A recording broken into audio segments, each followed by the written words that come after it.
ఈ జగన్ ప్రభుత్వం ఉన్నంతకాలం ఈ గొంతల రోడ్లు బాగుపడవు, మా బతుకులు బాగుపడవు.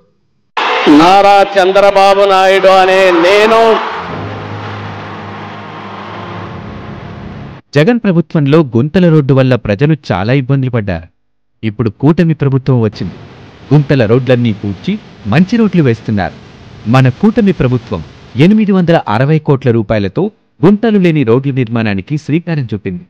45,375 కిలోమీటర్ల రోడ్లున్న మన రాష్ట్రంలో 22,299 కిలోమీటర్ల రోడ్డు మరమ్మతు పనులకు ప్రక్రియ ప్రారంభించారు. సంక్రాంతి నాటికి గుంతలు లేని రోడ్లు నిర్మించాలన్న లక్ష్యంతో మరమ్మతులు ప్రారంభించారు. గుంతలు లేని రోడ్ల నిర్మాణం ప్రజల ప్రయాణానికి సోపానం.